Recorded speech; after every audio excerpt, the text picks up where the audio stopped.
All right, hi everybody. Just wanted to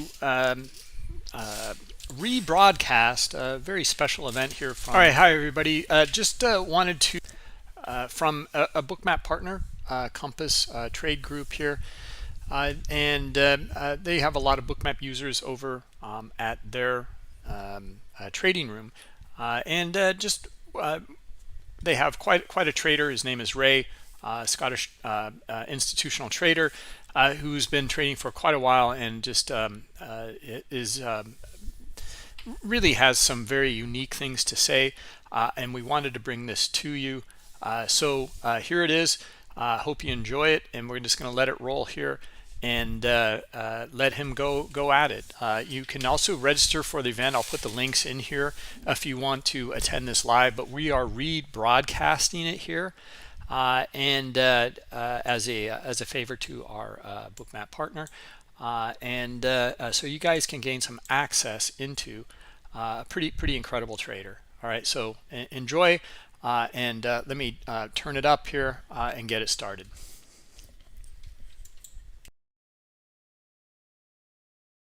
It's just you think it looks like chaos, it looks random. There's nothing random about it, guys. It's all about adjustments. It's all about micro adjustments in the marketplace.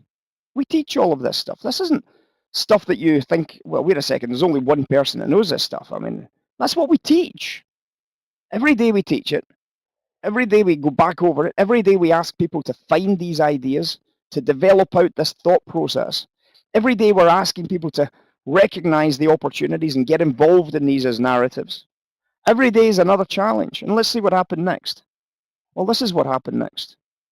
The price came off this bullish order block, came off this bearish order block, straddled backwards and forwards several times at the US cash open, sell side above, buy side there. And remember, something else that you should be remembering about is what?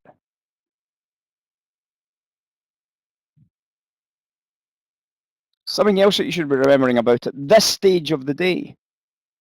Your wholesale price levels were at 14s and 12s and 9s and 11s. Your wholesale price levels are bullish. The market is above the green zone. The market is green. So our automatic feeling is that that's what the market makers will know. That's what the market makers will be thinking. That's what the market makers will be doing. And therefore, we should be more inclined to be trying to buy into this than sell into this. Great news, right? So obviously, if we buy off the 21s, we make a structure break, and we're off and running. And when we come up into our target price, we maybe take a little bit of profit at our target price just here. We maybe close off our positions entirely, and we walk away. Now, obviously, you might be saying, okay, but let's go back a step now. Let's take it a step back. All of this stuff is fantastic. You called this trade all in advance. We've seen the times. We've seen the time-stamped tickets from Twitter. We've seen that this was all called in advance, traded on the right-hand edge. We get it. We understand that. But how can I see this opportunity? Purely from an order flow and a structural point of view. Well, that's what we're here to look at. So let's take it off the 15-minute. Now, why do we start at the 15 minutes? Because you need to have some of these levels on your screens before you go down into the lower time frames. It's far easier to do this work on the right-hand edge if you're using a higher time frame of analysis, 15-minute charts, 5-minute charts, even 30-minute charts to find some key ideas and key references. And then we go down into the 1-minute chart. Let's get rid of some of this noise. I won't take away all the lines because we've spent some time drawing in the lines. We'll get rid of them. So let's see what happens from the US cash open. Let's just get into the idea of market structures and how we can understand market structures and how you could trade these ideas if you were literally to take just simply a systematic entry to structure and process. Hopefully this will answer some of the questions about would this have been a buy trade here or would this have been a sell trade there? When we come into a market, the first thing we've got to do is we've got to look to the left. Why do we look to the left? Because we need to know where liquidity pockets are located. That's the point of structure, right? If I look to the left, everybody will realize that very simply, without any real interpretation, we all know that the structure is bullish. We can see quite clearly that the structure is bullish. Now, there's a challenge to that bullish structure. What is it? we know where the top edge is at the moment, don't we? That's the challenge to the bullish structure. We know that the bullish structure has got a top edge around about that 37.38 print today. We know that that's going to be a big challenge. We know that we're going to have to really work hard to get ourselves through that price. So we don't want to be too close to it, but yet structure suggests we should be almost buying right into that price area. But let's start just drilling down a little bit and start thinking about where we could maybe get in a little bit more aggressively before we hit that structure. We know we would prefer to be bullish, so that's another aspect to our trading, right? So think about what we do know. Think about what we actually have. Think about what we've actually got at this stage, guys. We know that the overall structure is bullish coming into the day. We know that we are in the green zone. Now, why do we say this green zone? Well, because if you think about it, if you're on the floor of the exchange, what have you got surrounding you? You've got walls of numbers, right? If you've never been on the floor of the exchange, you might have seen you've maybe seen a video of back in the good old days of floor trading. Surrounding the floor, there's walls of numbers, and the numbers represent other markets. They represent the previous day's markets. They represent the numbers that we are going to be referencing coming into today's markets in some cases. They'll have yesterday's high, yesterday's low, yesterday's close. They'll tell me whether the market's basically in profit above the close or losing money against the close from yesterday. It'll tell me if it's above and it's making money. Well, the algorithms will know that. They'll predominantly want to be buying. So we already know that this is a bullish green marketplace. So we would rather be buying this. So if we'd rather be buying this, one of the key aspects to buying anything is to find starting point, find perhaps some level 2 buy side liquidity. So coming into the cash market open, where's the cash market open? The cash market open is, of course, right here. So the first thing I look at is when I look in the background, I try and find some liquidity. I want to be long the S&P. I want to be buying into this if I can. Now, this is a wee bit different from what I said we would do. I said we'd look at structure, but we'll do that in a second because I want to just deal with what we did do rather than what you would do if you were purely trading structure. So one of the things you can see is that there is a very nice, very aggressive ping price right there. And you just draw a line across the charts. Literally, just draw a line across the charts. And what does that do? Well, remember what we said is if the market breaks below that and immediately goes back above it, it creates a level 2. And a level 2 suggests that this is probably commercial buying. Commercial buying in a bullish market in the green zone. Well, that wouldn't be surprising, would it? And when we draw a box, what else do? We draw a line green zone from the bottom of the box because we're expecting another box, right? So I draw a line from the bottom of the box across my charts, and I'm expecting another box. And when the price drives through this area here, I draw another box because what happened? The price immediately rejected that lower price and immediately went back above again.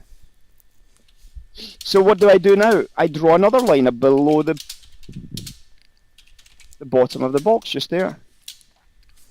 So now I'm starting to create some very obvious level 2 liquidities. And obviously what's happening here is that we've got a chance to trade other ideas. We've got a chance in a level 2 rejection to trade a tipping price or a Heisman trade or a BSG squeeze. Now the BSG squeeze is what we've been talking about recently because that's the easiest and quickest one to find.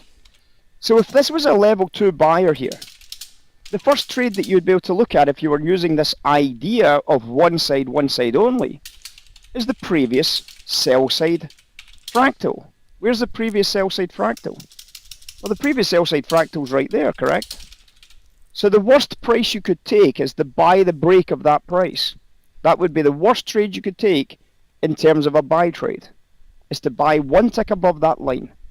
That's called the interns exercise. They're taught to take that trade. Now obviously as you start to learn and understand this, we've said to the guys many times in the past, what price would you actually take? You wouldn't take it one tick above, you'd take it 2 ticks below the level. And that's what we call the BSG squeeze. Now, you just don't take a trade 2 ticks below a level. When you get a BSG squeeze, what you actually do is you look at the market, and if you're using order flow, you look for a withdrawal of liquidity coming into that price area.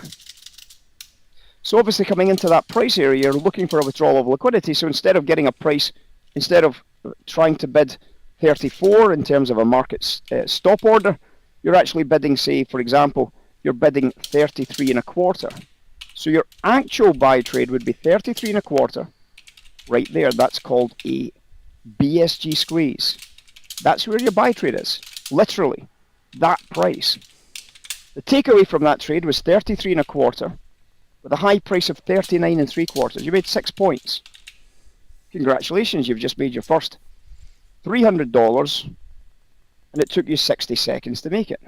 Your first $300. Now, the challenge, of course, is that you're buying right into that very, very dangerous looking overhead supply level that's obviously sticking around. So when the price sticks on this and it starts selling off, you simply look at it and say, okay, take your monies, take some profits, clear out your trade. And anyway, in the background, you'd have already recognized that there was another key level here. Now into that key level, some people might say, well, is that not also an intern's buy trade here? Yes, it is. And if you were going to take an intern's buy trade there, you would be 2 ticks below that price as well. So you'd pay 35 and 3/4 for a buy trade. You'd pay 35 and 3/4 for a buy trade there. That's another BSG squeeze. But why would you not take that buy trade? Because you're in the middle of a level. You're in the middle of a level that you've already highlighted as a real problem for you, right? So why the hell would you buy into a problem, guys? My God. It reminds me of my ex-wife. I knew I was buying into a problem the day I married her, you know what I mean? So you don't want to be doing that. If you can at all avoid it. Now, it might creep up on you and surprise you. She did many times in the middle of the night with a knife, but that's a different story. So obviously you want to make sure you avoid these things. Just don't buy into trouble. Avoid it. So what happens? You make some money, price comes back down again, runs back down to the bottom edge. Now, it doesn't give us a level 2. It doesn't give us a tap back into this area here. You might argue that there was a bullish order block we could have played here, but there was no liquidity gain from that trade. This wasn't particularly a strong, successful auction to the top side. So a pullback, yeah, it's good, but it's not great, is it? It's good, but it's not great. Now, obviously, if we could enlist the help of somebody like Max to tell us that there was a brilliant opportunity to buy massive amounts of equities in that area, then we would obviously be delighted to take Max's advice on the matter. But obviously, that's only if you've got somebody as absolutely nailed perfectly as Max. And remember, if you want to try and trade these without fading these, the first thing you could do, of course, and the same as with this one, when the price breaks south and it turns back up, your first trade could be a buy stop 1 tick inside the value here, guys. That is a perfectly valid buy trade right there. It's called the Heisman entry. Perfectly valid to take that trade if you don't like fading on a limit order book. So obviously the same trade would be valid for this one. The price breaks south here, bounces back up, and if it goes back above value there, you can see that that is a perfectly valid Heisman entry right there. So sure enough, with a perfectly valid Heisman entry at a price of 25.5, the price rallied up to 32 as you made yourself 7 points. Another $350. Congratulations, you're doing pretty good for yourself so far this morning. You've traded the first half hour of the S&P so far, and you're doing some pretty good money. The price trades back down again. We don't get a Heisman, but obviously now we get a failed auction on the way down, don't we? We get a failed auction. Now, you might be saying, yeah, but we had a failed auction up here as well. Yeah, come on, guys, waking up. Why am I not even bothering to mention this? I hope it's pretty straightforward why I didn't mention this buy trade here. Because it's not a bloody buy trade, that's why. Look at the dumbass price you would be paying for a buy trade at that price. Stupid, right? Now, if you hadn't done your work, if you hadn't obviously identified this key level, you might have been taking that buy trade, in which case you absolutely get mauled by that sell that came in following it. But because you already know this is a problem child, you just avoid them, right? You just avoid them. You pass them off to somebody else. Just say, no thanks, mate, I'm not interested. So what happens? Well, you can see what happens. We get another opportunity with a little fractal ledge right there. We get another opportunity to take another punt on this. So the breakout trade is at 1.5. Your buy entry would therefore be at 1s. So there's your buy entry right there, just before she goes. There's your buy entry right there. Does it do okay? Sure does. It goes from the price of 1s to a high price of 3 3/4. You've made yourself another $100 plus a bit of change, and you're in good shape. Now, one of the things I've told the guys in the room about trading these types of ideas when you're in these areas, if you don't like this idea of when do I put my stops in at break even, don't put your stops at break even. Don't have such a thing as a break even stop.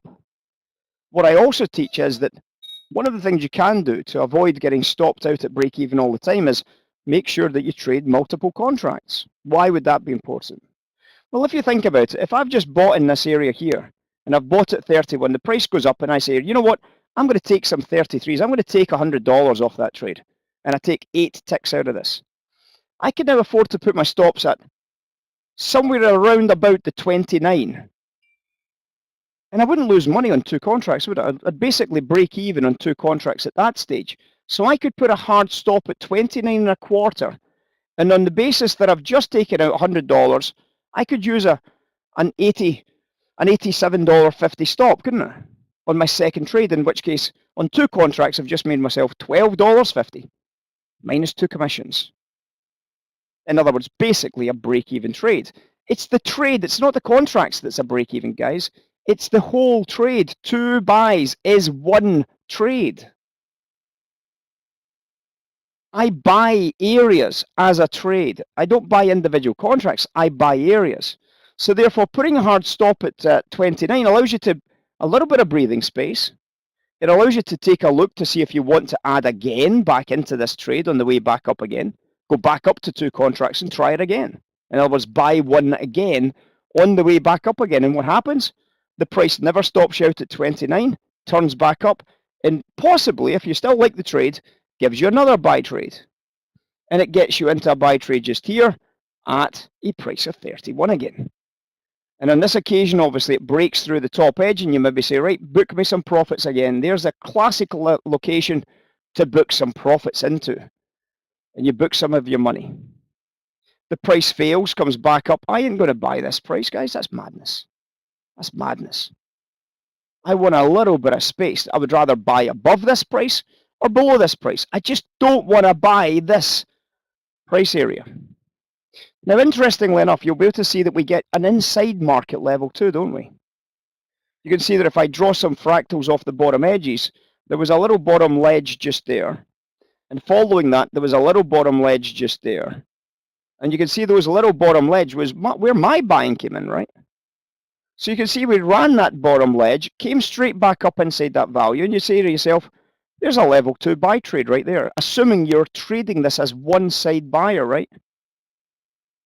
There it is. So where's your buy trade? The top of the box, 1 tick above the box. You'd get another Heisman buy trade, 1 tick above the box there. And what do you do next? Hopefully what you do next is you draw a line against that price because there's another possible level 2 buy trade at that point. What happens next? The price goes up, okay? Makes a wee bit of money? Sure. Scratches you back out at break even, perhaps. Stops you out for a +1 on the 2 trade contracts that you've just got, perhaps, depending upon how you managed it, right? But what is this now? You already know what this is. It's another level 2 buy opportunity, isn't it? So when you get a box and you draw a line and you get a break through that box and it goes back above, it's another box, right? So there's your next buy trade just there. You've just bought 2 more contracts. If you had get stopped out at +$12, you've just bought 2 more contracts at 28 3/4. You're long 2 contracts, 28 3/4 again. What happens? What a trade. What a bloody trade. You can see what happens. The price manages to make its move, explodes through the top edge, which is great news for us, obviously. it manages to explode through this. We've got 2 contracts in the market. You may be saying, but why are you holding the 2 contracts? Why would you not take one off? Do you see where the buy trade's coming from? It's not a bottom edge trade. This is what we call a top right-hand hold. This is like the half-back trade area. I don't want to take my 2 contracts off. I'm buying them to try and press them higher. I don't want to be as aggressive in the profit take unless the value collapses in this trade. So when we take out the highs, now we take a contract out. Now we take a contract off, and you see the bigger the candle here, the more we like the profit. There it is, right there. We take 1 contract out at that stage. We leave 1 contract in to manage to see if the value is going to improve again. And our job, of course, now is to try and be in. At what price? Well, bring your chart up to date, guys. You tell me. This is an S&P 1-minute chart, US cash open, coming into the London close, the US New York lunchtime session. What's the next trade obviously setting up on that chart? Well, there is only one trade that's very obvious, and that is the interns buy trade at a price of 43.5, correct? Now, obviously, if you're catching up with your charts, we can see that there's a couple of things that you may have decided to mark on your screens. You may have decided, for example, that this little sell resulted in 2 very fast candles. So you might be quite accurately looking at that and saying to yourself, you know what? I think that I could mark this as a bullish order block. Remember, it's an opinion. It's not in stone. You can always adjust if you think otherwise, but there's a bullish order block, so that's giving you something to consider if the price were to trade back into that area. Remember, you're long the market. You're doing some pretty good business. You're making 100% profit so far. Every trade's been a winning trade using a very simple systematic process of level 2 buying at the Heisman and, of course, BSG squeezes. Every single trade has been a winner. We've had 1, 2, 3, 4, 5, 6, possibly 7 trades so far, and they've all been able to get a winning trade out of them. 7 trades out of 7 trades. So what happens next? Let's see what happens next. The price pulls down into this area. It doesn't trade the bullish order block, but it does run a level 2 liquidity. Does everybody see it? Remember, liquidity means 2 to the left on a pivot. So what we're looking at is a little pivot price that came in from this green candle here. There was a little pivot price there. The price went below that. It might be very difficult to see on my charts, but if you're doing the exercises, which you should be doing, you'll see it in your own charts. So in other words, we could have drawn this as a level 2, couldn't we? And if we draw it as a level 2, what else does that give us? It gives us a Heisman entry. And if we get a Heisman entry, we can obviously now take that trade there as a 36.75 as a buy trade at 37 evens. And there's another buy trade right there for a Heisman entry. Now, one of the trades we haven't talked about is what we call the tipping price. What is the tipping price? What is the tipping price? And I want to go back actually because I've actually missed a trade, but we'll come back to that in a second. It's not a structural trade in the normal true sense, but it is a very easy to see structure. You've probably already spotted it yourself. What is the tipping price? The tipping price is a standard, simple basic arithmetic. And that is, they're inside of a structure. So for example, if I look at the simple arithmetic of a market move, and I see a price going up and I see a price coming back down, at what stage in this structure, on average, do the buyers start becoming more profitable than the net sellers?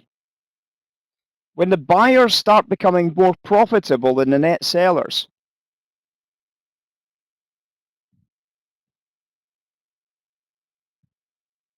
that's the tipping price. Because obviously there's more sellers that are going to puke than buyers now. So that's going to be the tipping price. So we obviously, if we can understand where that is, we could obviously use that to try and join the trade. Well, if you're looking at it from a simple arithmetic, if every price had the same number of contracts on it from an arithmetic theoretical point of view, it would obviously be somewhere about here, wouldn't it? It would be somewhere about here.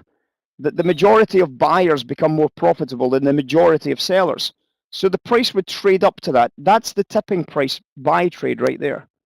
That would be the BSG buy price right there. That would be the interns buy trade right there, if the price trades there. Now, sometimes what you find is that this area is also very similar to something like the POC of the bracket area. So we can obviously understand the POC. Now, other things that you might find is that you get a little ledge in price action. So if the price is coming up, for example, here, and the price trades down, and you're sitting there saying, there's the tipping price here or here, and the price comes up and it starts doing this, you can simply recognize that there's a little ledge here, which you could even use a micro interns exercise and just say, you know what, if it takes out that price, that's my tipping buy. It takes out, I don't have to wait for the POC, because that's going to be building a POC in that area. So as soon as the price goes above this by one tick, I'm in it long and the price goes up. That's called the tipping price, or the TP. So we've got a lot of ways to enter this buy trade, haven't we? We've got a bottom edge level 2. We've got a Heisman trade entry. We've got a tipping price, and we've got a BSG squeeze. So this is obviously what we call the fade. So this is the level 2 fade trade here. We've got the Heisman entry. We could probably all agree that we've got a tipping price. There's a few pins in here at that price area there. So you could probably all agree with me that that looks like a tipping price buy trade. And obviously we now have the high price, so we know exactly where to put the BSG squeeze.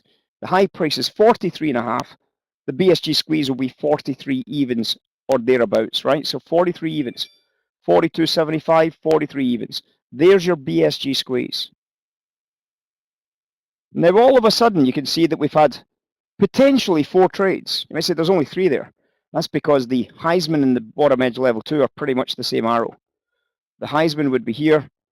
The bottom edge fade would be just below the Heisman, then the tipping price, which comes in as we break that ledge, and then of course the BSG squeeze, and then your profit take. So you've got 4 ways of entering this rally here. Possibly you take all 4. That would be a bonus. My God, you'd make a lot of money if you take all 4 trades, guys. My goodness, you would make a fortune. That's called pressing a trade. Now, Charlie D, if you've had a chance to watch the video, and we suggested that for this free classroom that you go away and watch the video as part of the classroom. It's 2 hours long. And Charlie D actually makes mention of something very, very important. He says, how do you tell when you're a successful trader? And the answer that Charlie D gives is that you add to winners. You don't add to losers, you add to winners. Well, what's happening during that level 2 Heisman tipping price BSG trade? You're adding to winners at higher prices, aren't you? You're getting bigger and bigger size with profits. You're getting bigger size with profits. 4 trades back to the previous top edge. You're already got 4 trades on, and that gives you a lot of scope for flexibility. What happens in terms of taking profits, about when to take profits, about how to manage some open positions, and you could obviously just manage to do what's called a moonshot. Just let the ball roll. Let the ball roll. Run an average break-even stop on the 4 trades in total. Make a fortune if you get a good breaking market. Make nothing if the market doesn't break. You simply break even. But if the market breaks, guys, you make a fortune. So there's your choice. Make a fortune or break even. So some people don't like that because they prefer to make consistent small gains. And that's a choice. It's a personal choice. There isn't a right or a wrong answer. Let's see what happens. So now we're at lunchtime London. Let's see what happens, guys. Structure's bullish. We can all agree structure's bullish. We've got a takeout of a good price area here. We can see that there's a little bit of toxic perhaps in this area. 2 fast candles to the upside with follow through. We could probably all agree that this is a definite bullish order block in this area. So what you would be doing is probably looking at this red candle here and saying, right, I've got a bullish order block. I want to make sure I mark my charts. You're only buy side at this stage, correct? And that sits perfectly because we know that the RGL is green. We know that the major key levels are green. We know that the market structure is green. So we don't want to be looking for sales except to do that glorious thing called profit taking. We look for high volume top lines to sell into, big up candles to sell into. Now, what happens next? Well, we can see what happens next. We get a failed auction to the downside. We can see we get a failed auction to the downside. There's a lot of stuff happening here. Bearing in mind this is lunchtime, guys. We're 1600 hours. London equity markets are coming to an end at 4:30. The London fix and the Forex markets is already in. The market's usually bound to be quiet here. The big dogs on the trading desks have all gone to lunch or have finished for the day, and it's basically the desk jockeys who are currently covering for this period on the chart. So they're told to not get themselves into trouble, to just deal with the orders as they're coming in. Don't do anything stupid, and just try and make sure you don't lose any money till the big dogs come back to their desks.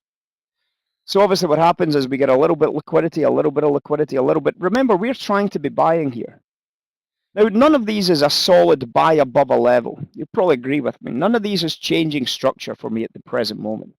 The big change of structure came in here. So for me at this present moment, if it helps to answer any questions, for me the break of structure just now would probably be about 36.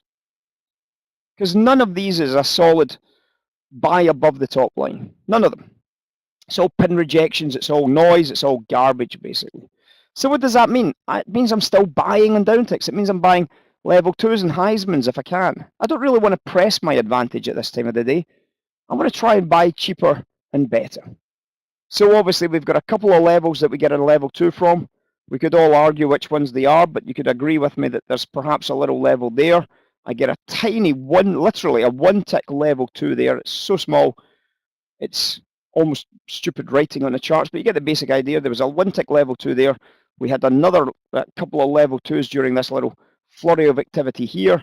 And again, if we even wanted to draw it further across, draw another straight line, we get another 1-tick level 2 right there. So these would all be potential Heisman trade buys. Every one of these trades could be Heisman trade buys. We could have had another Heisman trade buy here. We could have another Heisman trade buy here. None of them are big enough to put in a tipping price, perhaps. And I don't really fancy buying a breakout because of the time of the day. See how that simple knowledge comes to the fore? Knowing that there's times to press your luck and there's times not to press your luck. Once we get past this 4 o'clock, 5 o'clock stage, I'll start pressing my luck. I'll start buying back into the BSG squeezes. I'll start looking at value to extend my gains to the upside if I get the opportunity. But for this period, I'd rather just buy at cheaper prices and rotate out at slightly higher prices. So in terms of profit taking, just using those little breaks of level 2 liquidity just to take a little bit of money off the table. So what happens next? Price comes back down again, turns back up. We're now getting through 1700 hours. 1700 hours. London's now gone. Liquidity vanishes out of London. We're expecting to start to see the possibility that we're going to start seeing the US volatility kicking into the markets as a standalone market. Europe's closed. London's closed. It's over to you guys in New York. What are you going to do with this market? How are you going to make your weekend money so that when you go to the Hamptons, you don't have to worry about the price of a bottle of champagne, a nice bottle of Cristal, or your favorite Cuban cigar? It's time to mark up the price. So you can see, of course, that we've got a couple of little level 2 liquidity top lines. You can see we could have had a top line here, and you say, okay, a failed auction, which is good news because we've had level 2, so I don't really want to press it from a level 2. But we get a failed auction here. A failed auction at 1658 on the downtick. So because we've got a failed auction to the downside, now what's a failed auction, guys? A failed auction is something you all know about. It's where we get a higher low in terms of structure. So we've got perhaps a high, well, we've got to first of all establish that we had a higher high phase. So in terms of market structure, we've already established that we had a higher high here. So we got a higher high here.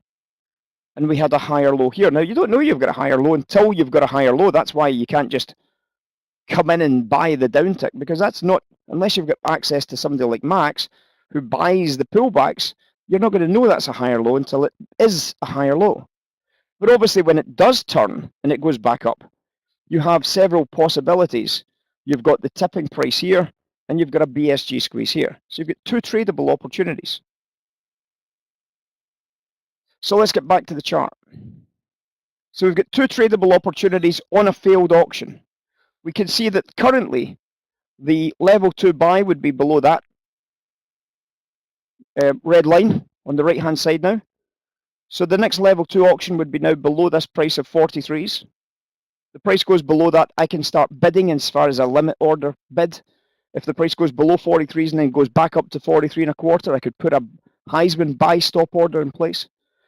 In terms of a tipping price, I'm not sure I've got a good tipping price in here. If I do, if I was to look into this and I got a nice big volume lean for whatever reason, it's probably realistically going to be about here. If we've got a tipping price, it'd probably be about there because of the 2 candle overlap here, the 3 candle overlap, and then the break there. That's probably your tipping price. And obviously your BSG squeeze, we know what it is. 48.5 top line. You're going to be buying the BSG squeeze at 48, correct? So you're going to bid 48 right there, guys. That's your buy stop, 48. There's your buy trade. Where's your target price? In all this excitement, we forgot to think about where our target price is. Well, our first target price is usually the bracket measured move. Now, if you're a very aggressive scalper and you do like to add a lot of size into these trades, basically for a BSG squeeze, what the BSG squeeze algorithms actually do is as soon as the price takes out the prior high, they start taking profits, literally. So in other words, if it takes out the prior high and we're 2 ticks below the prior high, the BSG algorithms actually take profits at +3 ticks. +3. Now that's called scalping, isn't it? You're scalping literally a few ticks out the market inside these very, very, very strong momentum-based areas.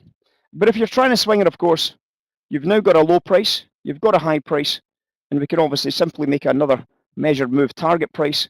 We draw it in our charts, and we say, right, I'm going for a top line price of 55 here at the moment to take some profits, and not to take all my profits, but to take some profits. 55. So let's see what happens. Let's carry on with this process. The price comes up, the price comes back down again.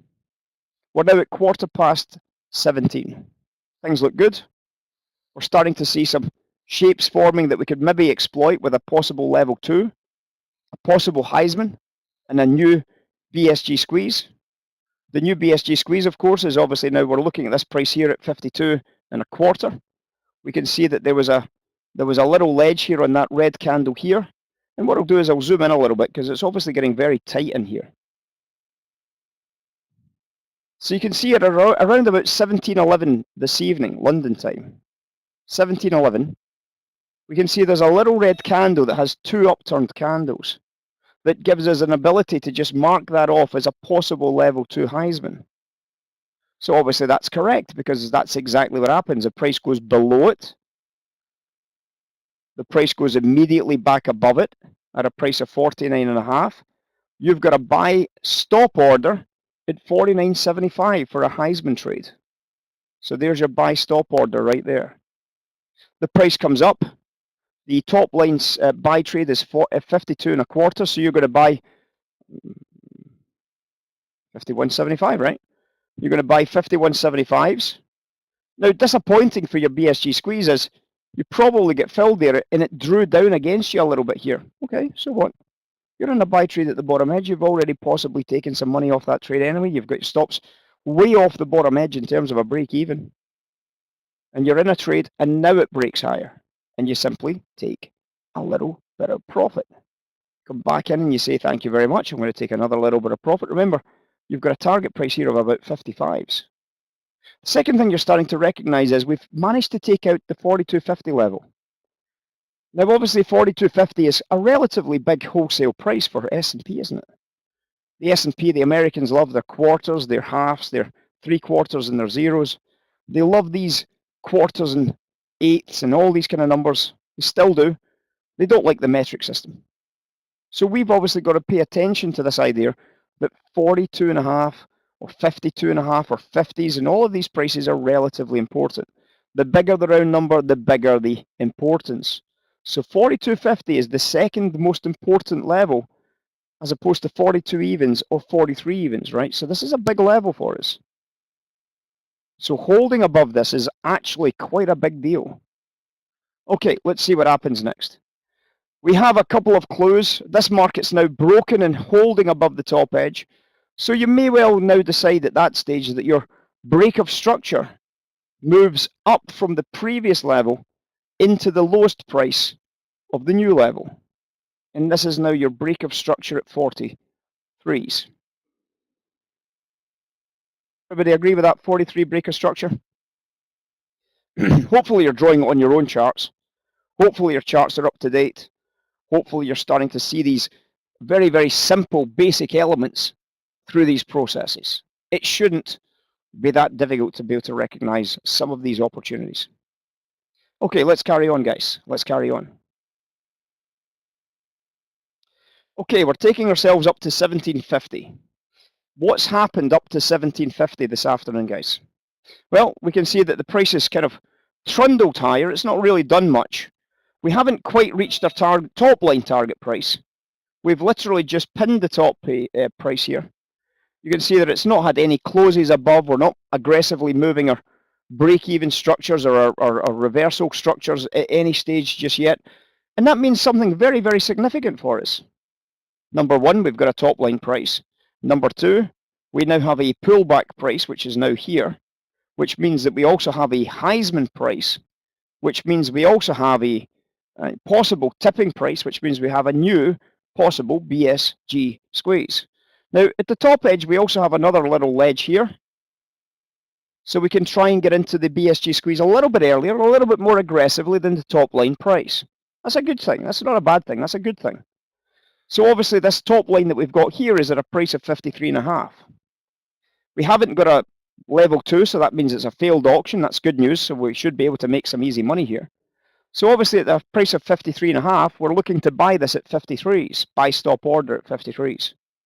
So we put our buy stop order in here at 53s at 1736, and we're looking to now press through the top edges. Now, as I said, the algorithms, what they'll do is one tick through the top edge, they will book their profits and get their stops at break, literally their stops at break even.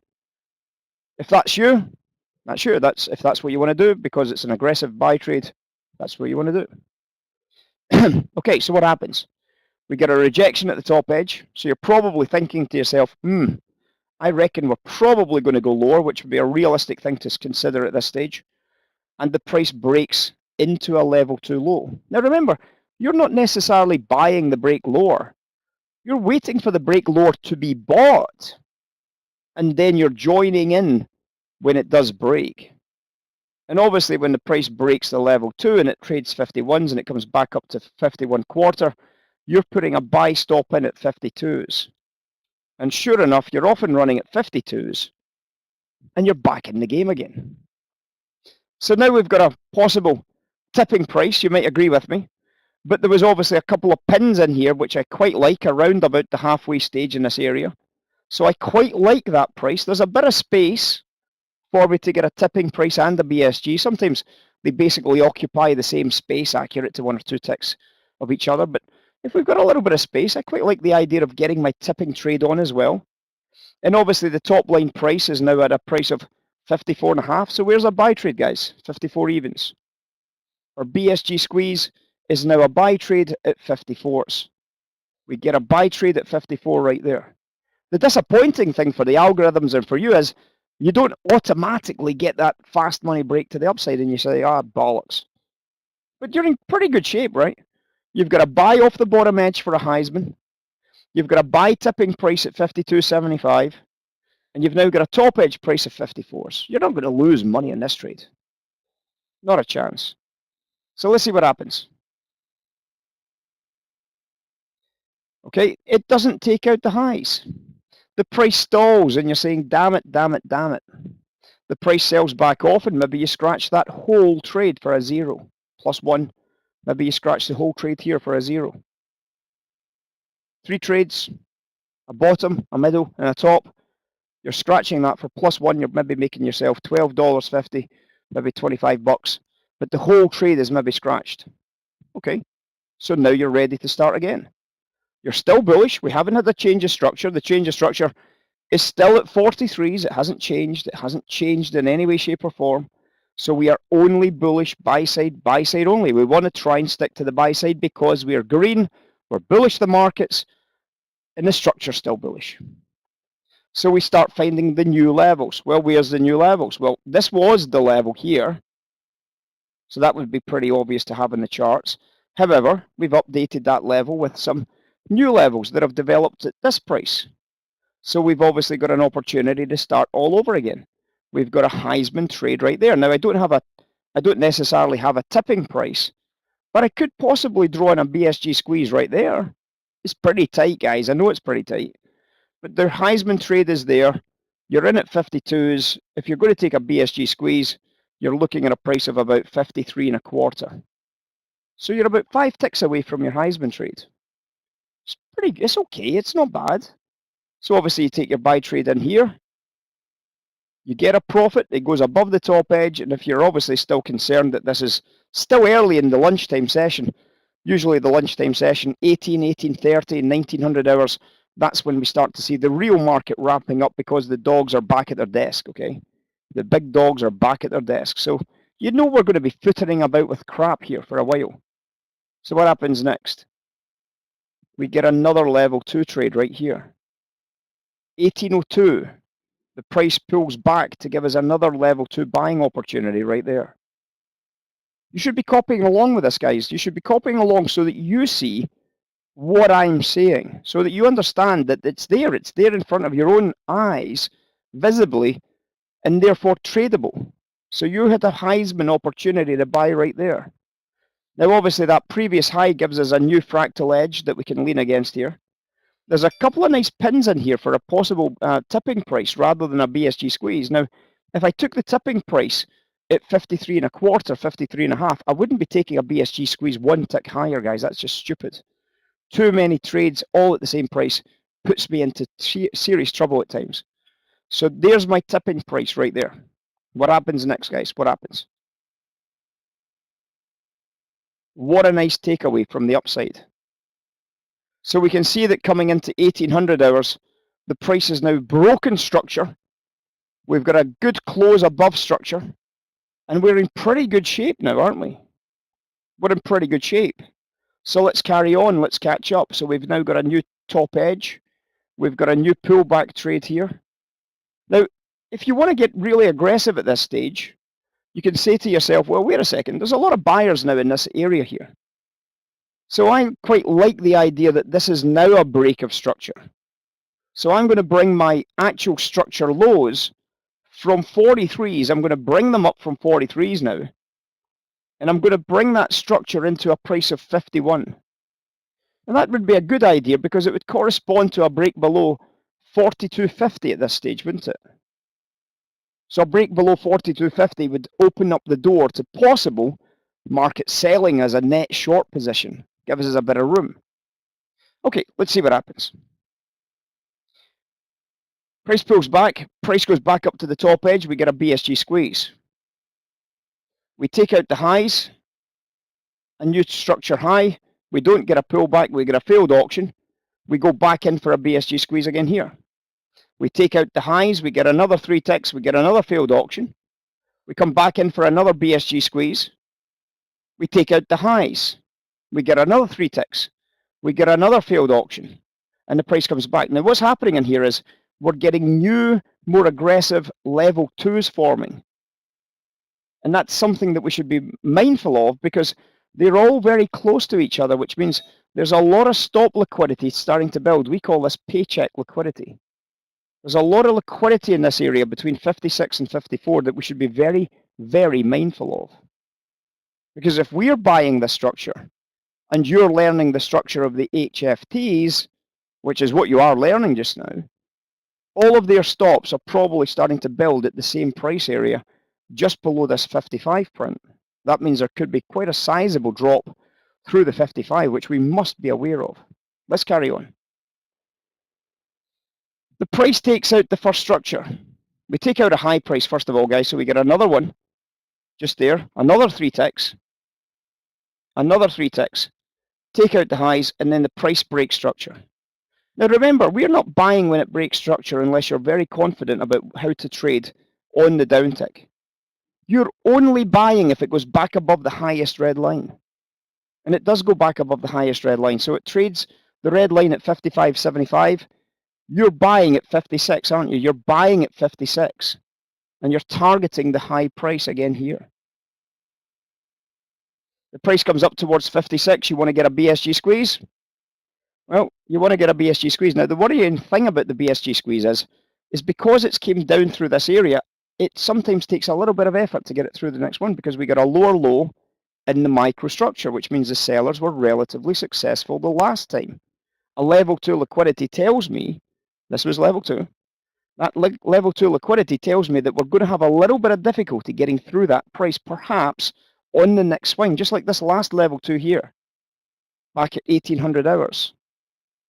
The level 2 tells me that we're going to take a couple of attempts to get through the next high because the last seller technically was short-term successful. It's relatively straightforward logic, isn't it? So what happens next, guys? What happens next? Well, nothing much.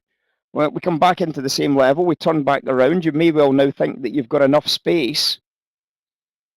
You may think you've got enough space to go for a tipping price rather than a BSG squeeze. There's your tipping price trade just there. What's going to happen? Let's see what happens. Boom. What an attack, guys. What an attack. Right up to 61. What a breakout trade. What a winner. What a winner. That's pretty impressive, guys. Now, obviously, it's up to you at this stage. If you're being very aggressive, you're going to bring up your structure change because that's now broken structure here at 58s. The lowest low between that structure is now going to be around about this 55 print. So we're going to bring the structure up at this stage to a 55 print level. We're now going to run structure off the 55s here. Yes? We're in good shape. We're in very good shape. So when we look at this as an idea and we start thinking about this as a storyline, we can see that this is pretty powerful stuff. It's not just random opportunities. It's got structure. It's got entries. It's got process. It's got objectivity. None of these trades are subjective, are they? It's a lower low, which gives us a Heisman. It's 2 ticks off the previous high, which gives us a BSG squeeze. These are all objective trade entries, which means that being an objective trade entry, these ideas are repeatable and scalable, and we can look back on our charts and we can verify by testing backwards that these are all great idea trades that we can use on any marketplace. So let's see what happens next. Let's just carry on going, guys. Let's carry on going. We're getting there, aren't we? We're getting there. So there's the high price. The price comes down. The price rallies. Fails to take out the top edge. It's 1900 hours. Yes. The price fails to take out the top edge at 1900 hours. But what have we now got at the bottom edge here? We've now got a level 2 here, haven't we? We've got a new level 2. So obviously what that means is a new level 2 means a new Heisman trade. So the next Heisman trade is when the price breaks below that price at 58.5. You've got a buy trade at 58 3/4. You're buying at 58 3/4 and you're now ready to trade. Now, we now have a more aggressive BSG squeeze price, haven't we? Because we've got that little ledge right there. And we've got this ledge here. So we've got a very aggressive BSG squeeze, which looks more like, to be perfectly honest, a tipping price. It's in about that halfway stage. So we obviously can go in now just before it or just after it.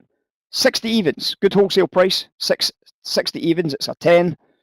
We could get in 59 halves. So if we want 59 halves, we'll try bid 59 halves, see how we get on. And there's your next buy trade, guys. The takeout to the top edge, take some money off the trade. Hey presto, things are looking good. Let's take another look. Is that good enough to move your structure? Probably not. It's a break above the top edge and it comes back inside, so it's not good enough to move structure at this stage. I'm happy to leave structure where it is. There's the new top edge just there, guys. The structure for us is bullish above 55s. Bullish above 55s. One of the things that you might be starting to recognize is how much different is this trading style? Being able to just remain on the long side, not worry about having to try and sell it, not worrying about what happens if, just simply carrying on with the process. Let's see what happens next, guys. The price pulls back. We get a couple of pin rejections, which gives us another level 2 level right here. The price then comes away from that level. And then it pins just here. Now, one of the things that you'll start recognizing at 1924, it pins at 1924. Now, this is usually a good thing because I like to see that little pin at the inside level because it gives me a more aggressive entry price to go for that BSG squeeze. I hate getting BSG squeezes at top edges. There's just something not natural for me in that price. It's great for the algorithms, but it's a little bit unnatural to buy into that top line, but it makes a lot of money. I just don't like it. So I prefer it. I prefer it when we get these little ledges here. So we've got 2 ledges at the top edge. This one's a little bit more aggressive at 61.25. So I could pay 61. I could pay 16.75 for a buy trade. And I would be looking to get into the buy trade just there. What a beautiful buy trade, isn't it? Price breaks clean out of that area and explodes north. Now, one of the things you'll probably agree with me on this occasion is that that is a clean break. It's not a rejection.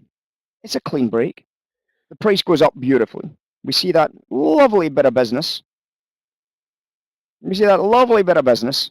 And obviously what's going to happen next is we've got a new structure. What does that new structure mean? That means that I can come off this price here and I can bring my structure and I can now run my structure. I've gone too far, guys.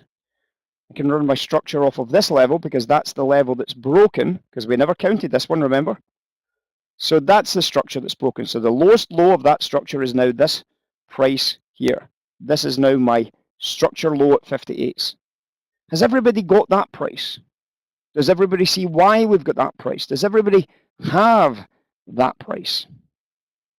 Now we're still bullish above 58s, bearish below 58s. So we can still keep focusing on the buy trade process. We can keep focusing on the buy trade, which is great news. That's what's making us money, right? So let's see what happens next, guys. Let's see what happens next. Wow, what a trade. What a fecking trade. That's a beauty, right? We've just went from 60s to 70s. We've just made ourselves another $500 per contract. Crazy, isn't it? So what happens next? We get a pullback, new bottom edge. So which means we can now mark off the top edge. This price will now become a possible reversal price, correct? But that's only if we clear 69.50. Then this becomes a possible reversal price. What happens next, guys? We come back down into this area. What does that mean? We get a level 2 buy trade here, don't we? Did you all have that price? You're supposed to be getting ahead of me on these charts, guys. That's the challenge, right? That's what your challenge is to get ahead of me on these charts. You should already have this level 2 marked off and say, yes, I had that level 2 trade. So let's see what happens. So we got a beautiful level 2 just there, which means we got a beautiful Heisman trade just there. It's the most beautiful Heisman trade you've ever seen. There's a beautiful Heisman trade right there. Price of 66 evens. We're coming up to a new pivot price in the middle here. There's a new pivot price from that top edge. Just a little bit shy, which I like, as you know. I like that. I like that. I like that a lot. That's what your chart should look like, with one exception. Should have a little line now coming off the bottom of that level 2. So we come up into the area. We're starting to get close to that price. You may well have taken a tipping price at 67. So the range is extending. That's why I quite like the tipping price. There's 2 pin candles in here. That's what I'm looking for. A little ledge at the same price that I can just put a little tipping price trade in. And I like to do that when I think I'm getting close to a top edge. The nearer I get to the top edge, the less excited I get about BSG squeezes, because I know I'm buying into trouble. So I'd rather be buying level 2s, Heismans, or tipping prices than BSG squeezes the closer I get to a possible end of day or what I think is perhaps a measured move or something else. So let's see what happens. Oh my goodness, guys. Oh my goodness gracious. We come into the top edge. We come into the top edge. You can see that we've just absolutely killed it. Beautiful trade. If you took the BSG squeeze, either here or here, wonderful. Price breaks and holds above the top edge. So what are we going to do with our structure price? The structure price, because that's now a break above, remember the structure price is based on the previous high and the new break high. So the break high came in here, and the lowest low price is your new structure break price. So we now have a brilliant area to put our structure break price into. Structure break comes up to this red line right there, and that's your new structure break price, 64.75. We're still buy side only, aren't we? Let's see what happens next. The next level 2 trade we have is perhaps this ledge here. So that's what you're marking on the screen. You're marking that level. You're marking this level because they're the level 2s, correct? So let's see what happens. Well, nothing much. We start seeing a sell coming in there. The price hits a low price here. Comes off that, which means that you'd have been struggling, but you'd have probably have had enough room to get a BSG squeeze in. But if you don't like it, I accept that. But if the top line was a price of 72.5 and it dropped down to a price of 70, you've got about 8 ticks there. You could get 2 ticks before the BSG. So you'd put a BSG squeeze in at 72 evens, and we get a beautiful break with a beautiful profit to the upside. We now have a new higher high here. You might be saying, but do we move this structure up at that stage? Well, not really, because this is really just the one move, isn't it? We haven't had any reasonable pullbacks yet, so we don't really have an ability to move up the break of structure. You can move up the break of structure if you want, by the way. It's, in this case, this is the subjective part, right? The Heisman buy is not subjective, the level 2 is not subjective, the BSG squeeze isn't subjective, the tipping points aren't subjective, but what is subjective is when do I move the structure? Because that's going to be dependent upon whether you believe you're getting closer and closer to a top edge, whether you believe the value is changing. If you think the value is changing, I want to get really aggressive with my break of structure. If I think the value is glorious and that we're going on forever to the upside, I want to try and keep that break of structure as far away from the break as I can realistically. So that's the subjectivity in this. So there's no real pullbacks in this, so I don't really want to move this price up yet. I'm just going to leave it at 65s. We've now got this ledge here. We've still got this ledge here. This ledge here would take us into a break of structure, so that would be difficult to accomplish, wouldn't it? The bottom ledge, the price of 65.25, that'd be difficult to get a level 2 buy without breaking structure, so I'm not going to draw that line anymore. So now we've got a top edge. What are we going to do about it? Well, a top edge, price pulls back, turns back up. We've got the possibility of a tipping price, perhaps against the red candle, but I don't really like it. So possibly just a BSG squeeze at 75.5, 75 quarters. So a BSG squeeze. The good news is we've now got another level 2 to draw on our screens, which gives us another chance to get a Heisman trade. And you can see what happens. We get a break to the downside. Now we don't get a Heisman trade because the price breaks down and it doesn't turn back up again. So that's not a Heisman trade. It's not even a level 2. It now comes down to this price. It does not break structure here. And then it goes back above this price. So there's your Heisman trade right there, isn't it? This becomes a level 2 buy trade. There's your Heisman trade, and there's your target price. Now, this is a pullback. This phase here is definitely good enough for a pullback, and therefore, if the price breaks 77s and it holds a close above 77s, I would now use this price as my break of structure for selling into. So I'm going to be very, very excited to see this. I've also got a BSG squeeze somewhere around about 76s. So the price doesn't give me my BSG squeeze. Interesting, isn't it? We get a little stutter step, comes back out. We've obviously got a couple of key levels at almost exactly the same price here. We're watching very, very carefully. We've now got a new fractal ledge in here. Nothing's changing, guys. It just seems to be a more difficult time of the day, doesn't it? It seems to be a little bit more problematic for us to get the trade on. So we've got to be careful here, right? We've got to be very mindful of this. We've now got a new low. You might say, could we not have used this as a new low? Not really. It's one candle to the left, one candle to the right. It's not really good enough. But we've got a new low at this price. We've also got a top edge here, so we could get into a nice BSG squeeze. So let's see what happens. The price trades back down again. It gives us two candles to the downside, which means I can bring in my BSG squeeze into this area here. I've got a BSG squeeze here, and I've got a BSG squeeze here. So that's a good range, isn't it? That's a very nice range to do a BSG squeeze. The lowest of the three lines at 74.5, so I could put in a buy trade at 74 evens.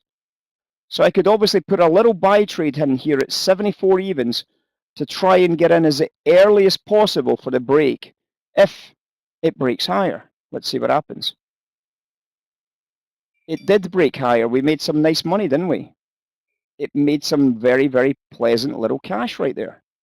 Take some money, take some profits. You can see obviously the time of the day. We're running out of time. The day's about finished, so we've got to be taking some of this money now. Take it a little bit more aggressively. Make sure we book and bag and tag some of that money on the way. But let's bring our chart up to date, guys. Bring your chart up to date, not my chart. Bring your chart up to date. So where's your level 2s? Your level 2 is now here. Your level 2 is now here. Your level 2 is now here. And your new level 2 is now here. Now, that's not a real breaker structure because there's no real solid closes above here. So I'm not aggressively bringing this level up, am I? I'm just going to leave it where it is for the time being. I also mark off my new high price, which is now at 77.75. I'm going to be looking to take a BSG squeeze at 77.25. And what happens next? We're now up to date on the right-hand edge of your charts. What happens next, guys?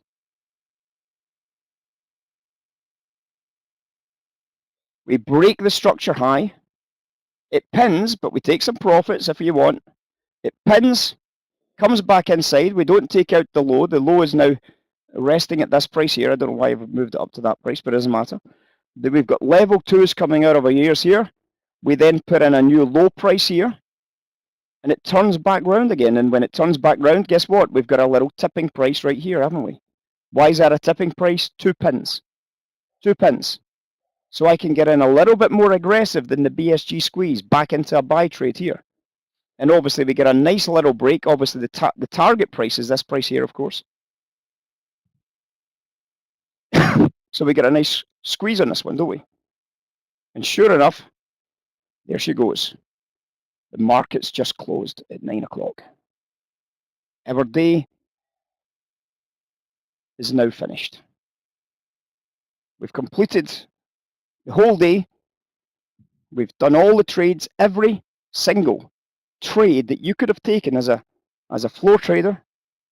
It's been a busy day. I think you could probably all agree with that. It's been a busy, busy day. But every single trade that you could have taken as a floor trader has now been taken. All the Heismans, all the tipping prices, all the BSGs, every single one of those is a trade that you know with a very high degree of certainty, a very high degree of objectivity that you could have taken as a trader. We've never once broken structure back to the downside, assuming you agreed with all the structural elements. We've never once broken structure. So let's zoom out a little bit and see what our chart actually looks like now that we've finished the day.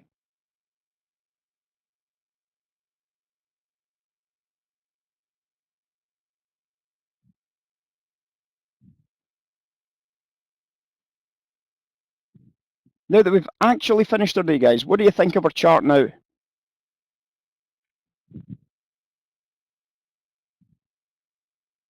you think you could have made some money? Do Do you think you could have made some money? If I'm not mistaken, I don't think we had a single losing trade. I think we probably had a couple of scratches in there somewhere. I don't think we actually had a full stop loss. And I must admit, we've taken a lot of arrows, right? And I don't know if we've overlapped some of the arrows, but let's just count them. 1, 2, 3, 4, 5, 6, 7, 8, 9, 10, 11, 12, 13, 14, 15, 16, 17, 18, 19, 20, 21, 22. 23, 24, 25, 26, 27, 28, 29, 30, 31, 32, 33, 34, 35, 36, 37, 38, 39, 40, 41, 42, 43, 44, 45, 46, 47 arrows. 47 arrows. 47 described objective trade entries. 47 objective trade entries.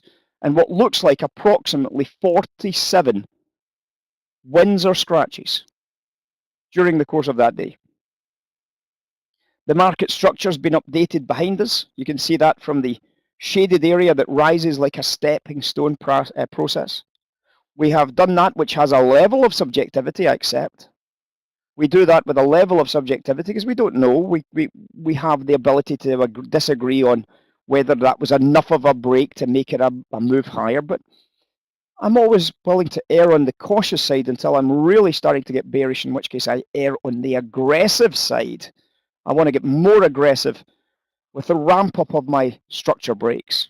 So that's where decisions can be made. You can leave it as loose as you want. You can tighten it up as much as you want. But that's about 47 winning trades. Now, I hope that you agree with majority of them. You might not agree with all of them, but I hope that you see that we used a very, very fixed structure. All the level 2s were marked on this charts. None were missed. I don't think we missed a single level 2. All the BSGs were discussed. All the previous highs were drawn on the charts. And you were always looking for that opportunity to press into those areas. Whether you take the BSGs, whether you don't take any BSGs, whether you take tipping prices, whether you take only the level 2 heisman trades, doesn't really matter anymore, does it? But if you want to trade, you had 47 opportunities to trade in the direction of structure, the direction of sentiment, the direction of volatility, 47 times. Now, you might be looking at it saying, yeah, but 47 trades, a lot of them were very, very, very short term. Yeah, I can't disagree with that. 47 trades were very, very short term. I definitely can give you that as a takeaway. But if you just traded one contract on those 47 trades, and you were able to average 4 ticks, and we saw that we could certainly make 3 ticks and a scratch on most trades, but some trades went a lot further than 3 or 4 ticks, you'd have made $2,300 today on a single contract, scalping the market. So you might be saying, but 47 commissions, my God. Okay, 47 commissions, $3 per trade in commission.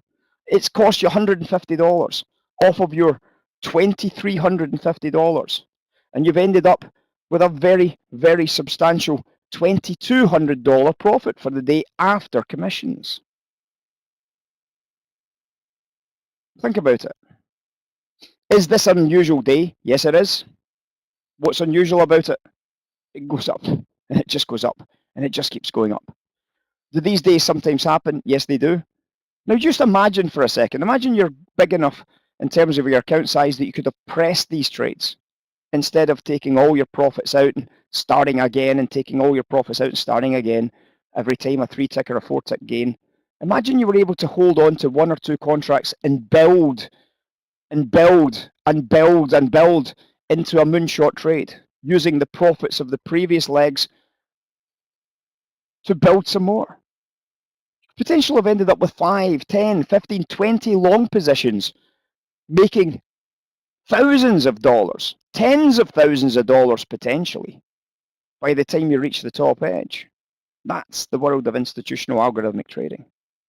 Just on the odd occasion, every now and then, we get these massive moves. Now, when you stop a second and you think about it, and you start saying to yourself, yeah, but does it often happen? Did you Did we know we were going to get a move above this level? Well, we remind you what we started with in today's classroom. We started today's classroom with this idea that we had already given you the RGL price of 42.09 from a tweet at 1 o'clock this morning. We'd already told you that you should be predominantly trying to work buy side only above a price of 42.09, 42.11. So you already had insight to have potentially have started this process for yourself. You would have been looking for level 2s and Heismans. You'd have been looking for BSG squeeze and tipping prices, all on the buy side of the markets. You could use the 42.09s as your original break of structure price because it's read below that price anyway, and we'd have to break structure to go below that price regardless. So you could start with that narrative as you started out in your day. Was it just on the S&P that we were able to get this enormous tens of thousands of dollars in profits today using this process? Well, not really, because if you remember what we also said about oil today. So it wasn't just the S&P, was it? What we said about oil today was we gave out a thing called the inventory level. We told everybody that it's $94.25 sell side below, $94.45 buy side above. So in other words, that's your hard structure to start with. So you're not having to figure out what your structure is. You know what your structure is. It's buy side above 45, sell side below 25. Here we go. If it's below 25, sell side only. That sell dropped for $3,000 per contract, straight line. You can see how many opportunities you may have had of taking a sell BSG squeeze. You can see how many opportunities you would have had just by now looking at that chart. You'll see all the level 2s, can't you? Oh, I know you can. Don't tell me otherwise. You can see all those level 2 Heisman cells now, can't you? They start to ping off the charts. You start looking at it going, oh my God, this isn't good. I could have had a Heisman sell in here. I could have had a Heisman sell in here, followed by a Heisman sell in here. And then I could have had a Heisman sell in here. And then I've definitely got a Heisman sell in here, that's for sure. And then I've got a couple of ledges here. I could have had a Heisman sell in here, a Heisman sell in here, a Heisman sell in this little ledge here, a definite Heisman sell in this area, and a massive Heisman sell reversal up here. I've got a Heisman sell in here, and I've got a Heisman sell in here. I've got a Heisman sell in here. And I could have made all of those Heisman sells, but on top of those Heisman sells, I also had a squeeze of this level here. I had a squeeze of this level here. I had a squeeze of this level here. I had a squeeze of this level here. I had a squeeze of this level here. I had a squeeze of this level here. I had a squeeze of this level. I had a squeeze of this level. I had a squeeze of this big level. I had a squeeze of this level. I had a squeeze of this level here. Get the basic idea. I had a squeeze of this level here. I had a squeeze of this level here. I had a squeeze of this level here. I had a squeeze of this level here. I had a squeeze of this level. I had a squeeze of this level. I had a squeeze of this level. I had a squeeze again of this level. I had a squeeze of this level. I had a squeeze of this level, and so on. Hundreds potentially of trade opportunities. Level 2s, tipping prices, BSG squeezes, the possibility that you could have had 40 or 50 sell trades using the structural reversals. And obviously when you look at the structure, you're really looking at this market and saying, but would you ever have had an aggressive structure reversal during that whole process? Probably not. Because when we broke structure here, and that created the structure reversal at this price, yes, we break lower, but we don't get any buy. We don't really get any solid selling below here. It's a single candle that reverses. So I don't think we've ever broken structure to the upside. So selling into this, I don't think has ever changed. When we broke structure here, then of course it's the same price anyway. Now, when we broke structure here, I can agree that there's some selling down here, and that would have moved my structure down from here into this area here. and then my structure would now be here, and then I would have moved it down to here. Sorry, where would I move it down to? No, it'd be there, right? So I'd leave it there, and then when it breaks structure here, I'm going to be moving my structure down into this area here, and then I'm going to be running my structure based on that level. It never goes bullish on a macro structure, guys. Never goes bullish on a macro structure. Sell side only, because it's below the RGL. You want to try and hold on to the sells for as long as you possibly can do. So when we understand this and we see this as it evolves in these areas, we can start to see the power, the abilities of the simple stuff. And that doesn't include the ability that we showed you on the gold chart, which I hope a few of the guys did tell you actually happened. It's not some magical voodoo. It's just good, solid, tradable ideas. We were able to trade the gold chart without the prices, without the price charts. In other words, we were never going to be suckered by price action. We were never going to be suckered by the RSI or the stochastic giving us an oversold position.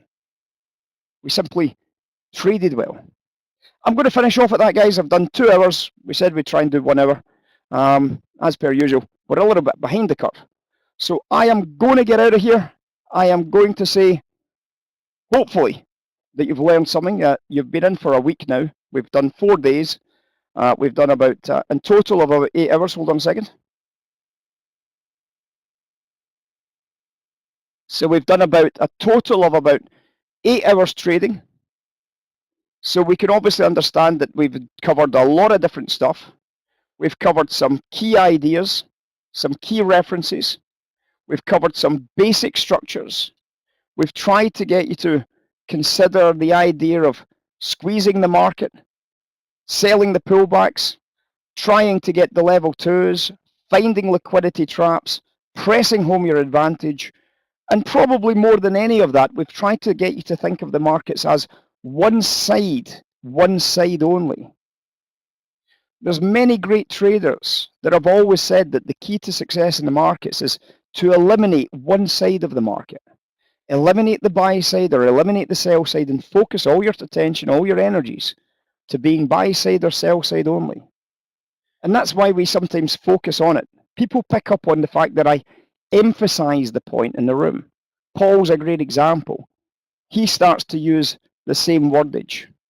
So I'll say things like sell side only. We double emphasize it, if you know what I mean. Sell side only. So that you realize that you should be trying to focus on the shorts, just like we did on the S&P. When we looked at the S&P today, we would be shouting loud and proud in the room, buy side only today, guys. Buy side only, unless we break structure. Unless we take the market below this rallying, stair-stepping process, it's buy side only. We're looking for level 2s. We're looking for heismans. We're looking for tipping prices. We're looking for BSG squeezes. We are buying and we're buying and we're pressing and we're buying some more. So hopefully you've learned something. If you like what you've heard, I'm sure Kim will give you a couple of ideas about how to go forward with us as a class.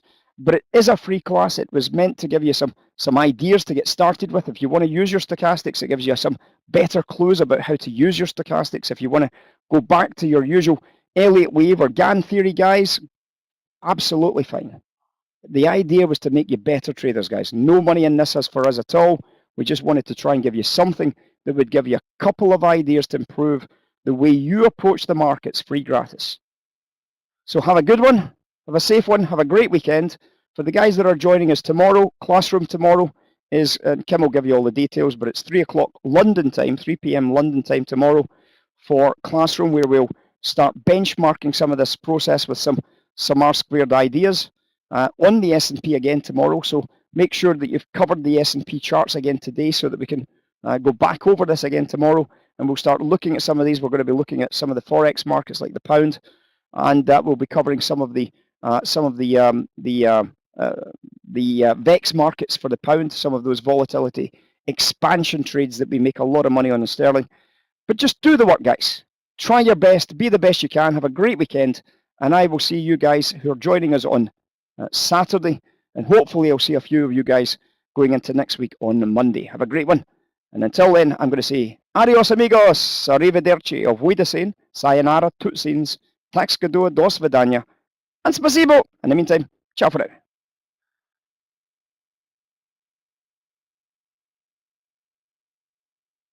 Wow, wow, wow. Excellent session. So many good ahas. I hope you guys were taking, well, it was hard to watch and take notes, but I know you guys are good at it and did. And as Ray was saying, this was our gift. Ray he really works hard to make sure to get retail traders to understand what the whole process is. I hope this was a good foundation for you. If you haven't already signed up for Saturday, make sure you do. We have a link. I'll put that up here in just a second. And thank you, Pam. And Ray, Pam says, thank you so much for the mouse. You know how much Ray loves all of that, right? And there's the link there for tomorrow's session. It's CompassFX.com/VIP97. I should have been putting that in the chat. I guess I get mesmerized listening as well and paying attention to you guys. So there you go. Hey, John, in our main program, we absolutely have a number of PDFs. Nessie in our group has done an amazing job of providing some written material and stuff to go with. So absolutely, our sessions that we have, this is what we are going to be doing. For those that have questions, especially about the full program, it's going to be 16 weeks. It's going to basically take us till the end of the year, with each day, each week, building on the previous one. It's going to be a step-by-step to help you really develop, serious institutional critical thinking skills. So I think it's going to be fantastic. I can't wait to see many of you tomorrow. A number of you guys have signed up. So just think about this. As much as Ray gave today for, and he's provided the last 4 days, he really is one of those that I can say, just wait till you get in the program. Sometimes it's just going to be completely mind-blowing. He really does a great job. We've worked with him for over 8 years. I don't think there's been a week that I haven't went, wow, that was really good. And so tomorrow we will be in now. Oh, let me make sure that everybody knows. Those of you how many are going to be with us tomorrow on Saturday live at 10 a.m. Just make sure you know we have a special, it's a special room. So it's in our main trade room. So if you've never been in our main trade room, of course we have all of the good stuff in the main trade room. So you can log in there. But I just want to make sure that I'm letting you guys know. Serge is putting a link so you'll be able to get to it from your dashboard or from an email. But I just want you to know that it's not in here. It will be in a different room. It's where we hold our session each and every day. Ray comes in during London, puts up his charts. We have a very experienced, number of experienced traders in our group as well. I know Nessie and Reeve were in there last night. I was finishing up some stuff at midnight. They were already in there saying good morning and getting started for their day, for their trading. Ray comes in during London, covers markets, and provides commentary as his schedule permits, along with our other traders. We have our morning U.S. trade session, which like today was fantastic. We went through a lot of these trades that you're seeing. Ray was pointing out, a lot of different structure. Traders were able to watch Max, get trades on. Then we started class at 11 each day, so you have that. For the new program, the new sessions, we will also for at least the first month, depending on how, where the group is when they come in. We will have additional 3 o'clock Eastern classes as well, not each day, but 2 or 3 times a week. And, and some different ones. And Bruce, yeah,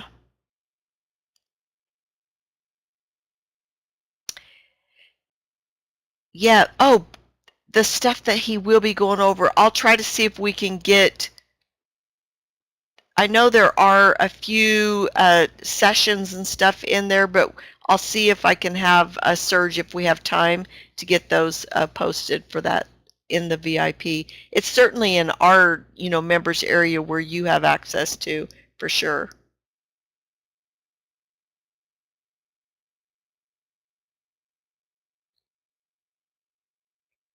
And let's see, on those classes, Manuel, yes, absolutely. We record every class. So our library is expansive. It's very, very deep. It's a vast library of, all the institutional lessons. There's not a subject, a market that Ray probably hasn't covered over the years. And next week, Murray, next week we will not have, I take that back. Next week what we're going to be doing is it's going to be an orientation and prep week, getting all of the new traders and a number of our traders that are coming back. We want everybody to be on the same page. We're going to have some homework. We're going to have, make sure that everybody knows, the tools, what to expect. We're going to be working on that next week, and then we'll kick off on the 22nd. But next week's going to be a super busy week getting you prepared for success. So the sessions at 3 will be starting the next week, but we definitely will have at least 1 or 2 next week, because we're going to be doing one with David and Greg on the tools, and I'm going to be doing one on an orientation to make sure everybody knows where everything is. But you'll have access to the daily classes at 11 o'clock, so you will be getting started next week. It will just be some prep sessions to get you ready. Let's see, any other questions let's make sure we're all clear for tomorrow, Saturday, 10 a.m.